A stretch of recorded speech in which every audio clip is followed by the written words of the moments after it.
गुरु भक्ति की सिद्धि सर्वोपरि सबसे बड़ी। गुरु गीता गुरु भक्त शिष्यों के लिए कल्पतरु है। इसकी छांव तले सांसारिक सुख संपदाएं, आध्यात्मिक ऐश्वर्य, मोक्ष सभी कुछ मिलता है। गुरु गीता के सविधि अनुष्ठान से बड़े दुस्तर संकट कटते हैं। असहनीय पीड़ाओं से छुटकारा मिलता है। श्रद्धा हो, शिष्यत्व हो, सद्गुरु का आश्रय हो तो गुरु गीता से असंभव संभव बन पड़ते हैं। विघ्न बाधाएं सांसारिक हों या आध्यात्मिक, गुरु गीता से सभी का निराकरण समाधान संभव है। इसी कारण सभी महासिद्धों, सत्पुरुषों ने इसे चमत्कारों का सारभूत पुंज कहा है। जो इसका आश्रय लेते हैं उनके जीवन में निराशाएं हटती हैं एवं आशाओं की किरणें झिलमिलाती हैं। गुरु गीता के पिछले क्रम में इसी सत्य की सार प्रस्तुति की गई है।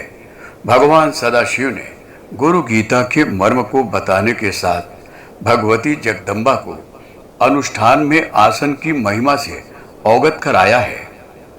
शिव वचनों के अनुसार वस्त्रासन पर साधना करने से दरिद्रता आती है, पत्थर पर साधना करने से रोग होते हैं, धरती पर बैठकर साधना करने से दुख होते हैं, काष्ठासन पर की गई साधना निष्फल होती है, जबकि काले हिरण के चर्म पर साधना करने से ज्ञान मिलता है। व्याघ्र चर्म पर की गई साधना मोक्षदायक है। कुश का आसन ज्ञान को सिद्ध करता है, जबकि कंबल पर बैठकर साधना करने से सर्व सिद्धियां मिलती हैं। इस कथन के साथ ही भगवान भोलेनाथ का उपदेश यह है, अपना कल्याण चाहने वाले साधक को गुरु गीता का अनुष्ठान कुश, दुर्वा अथवा श्वेत कंबल के आसन पर बैठकर करना उचित है। इस प्रकरण को आगे बढ़ाते हुए भगवान शिव मां भगवती से कहते हैं, मोहनम सर्वभूतानां बंध मोक्ष करम भवेत, देवराज प्रिय करम सर्वलोक वशम भवेत, सर्वेषाम स्तंभन करम गुणानाम च विवर्धनम दुष्कर्म नाशनम चैव सुकर्म सिद्धिदम भवेत, असिद्धम साधयेत कार्यम नवग्रह भयावहम दुःस्वप्न नाशनम चैव सुस्वप्न फलदायकम सर्व शांतिकरम नित्यम तथा वंध्या सुपुत्रदम अवैधव्यकरम स्त्री नाम सौभाग्यदायकम सदा। गुरु गीता की साधना सभी प्राणियों का सम्मोहन करने वाली है। इससे सभी बंधनों से छुटकारा मिलता है।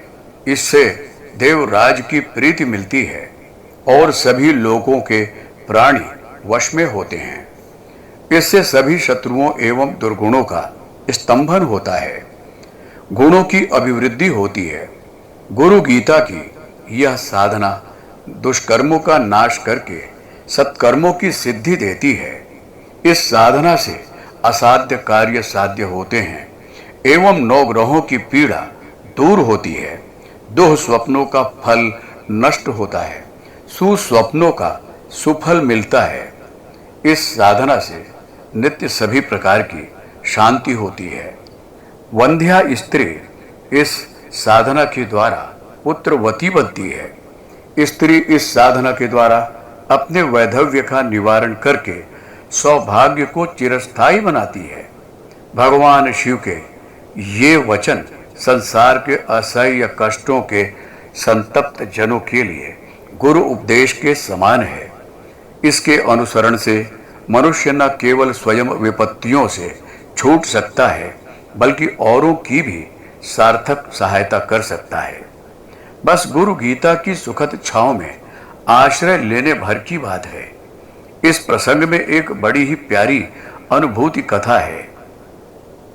समर्थ गुरु रामदास के शिष्य स्वामी कल्याण गोदावरी नदी से कुछ कोस दूर एक गांव में ठहरे हुए थे।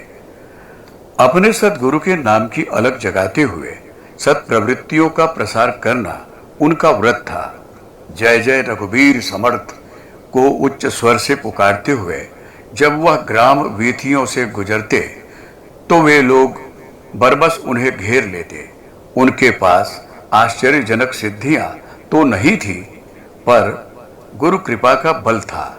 अपने गुरु पर उनका संपूर्ण विश्वास ही उनकी सबसे बड़ी पूंजी थी।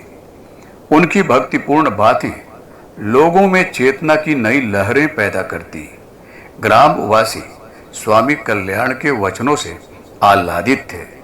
उन्हें जीवन की नई दिशा मिल रही थी, परंतु रूढ़िवादी साधु और कई तांत्रिक उनकी इन बातों से प्रसन्न नहीं थे, क्योंकि कल्याण स्वामी के वचनों ने जन जीवन में इतनी जागृति पैदा कर दी थी कि इन सभी का व्यवसाय बंद होने लगा था। कर्म के सिद्धांत पर विश्वास करने लगा। जन जीवन सत्कार्यों में प्रवृत्त होने लगा था। चमत्कारों की ओछी बाजीगरी से उसे उकताहट होने लगी थी। जनमानस की यह स्थिति अपने को सिद्ध कहने वाले तांत्रिकों को रास नहीं आई। उन्होंने कल्याण स्वामी के प्रति अनेकों षड्यंत्र रचने शुरू कर दिए।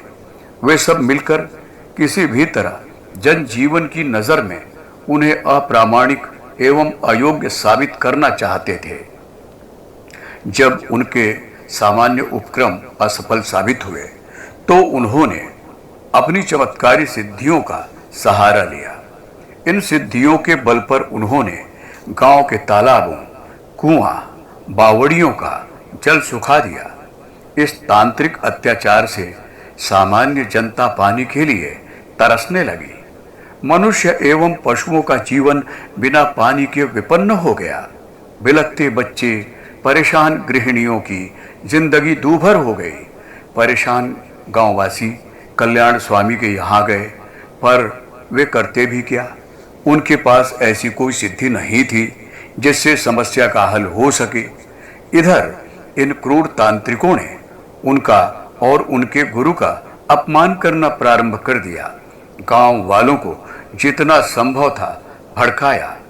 कल्याण स्वामी के लिए स्वयं के अपमान का तो कोई मोल नहीं था, पर गुरु का अपमान उनसे बर्दाश्त नहीं हुआ। ग्रामीण जनों की दुर्दशा भी उनसे देखी ना गई। आखिर में उन्होंने गुरु गीता एवं गुरु मंत्र का आश्रय लेने की सोची।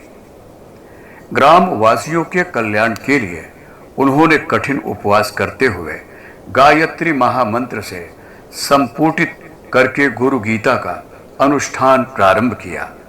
प्रगाढ़ तप में उनके दिन बीतते, प्रार्थना में उनकी रातें व्यतीत होती। यह सिलसिला कई दिनों तक चलता रहा। एक रात प्रार्थना करते समय उनकी भाव चेतना समर्थ सद्गुरु के चरणों में विलीन होने लगी। उनके हृदय में बस एक ही आर्त पुकार थी, हे सद्गुरु, इन निर्दोष ग्रामीण जनों की रक्षा करो। भक्त की पुकार गुरुदेव अनसुनी ना कर सके। उनकी परावाणी कल्याण स्वामी की अंतर चेतना में गूंज उठे। चिंता ना कर, माँ गोदावरी से प्रार्थना कर, उनको मेरा संदेश देना। उन्हें कहना, मेरे गुरु ने आपको ग्रामीण जनों के कल्याण के लिए आमंत्रित किया है। समर्थ गुरु का यह विचित्र सा संदेश कल्याण स्वामी को ठीक से समझ नहीं आया। फिर भी वे अपने गुरु भक्ति की धुन में माँ गोदावरी के पास गए और उन्होंने गुरु का संदेश सुनाते हुए ग्राम वासियों का जल संकट दूर करने के लिए प्रार्थना की। इतना ही नहीं, गोदावरी से एक लकीर खींचते हुए गांव में आ गए। उनके उस कार्य का तांत्रिकों ने बड़ा मजाक उड़ाया, लेकिन सबको आश्चर्य तो तब हुआ जब उन्होंने देखा कि पानी से खाली गांव, कुएं, तालाब, बावड़ियां फिर से पानी से भर गए हैं। माँ गोदावरी प्रत्यक्ष रूप से तो नहीं बहती रही, किंतु उनकी अंतर्धारा ने गांव आकर सबका कष्ट दूर कर दिया।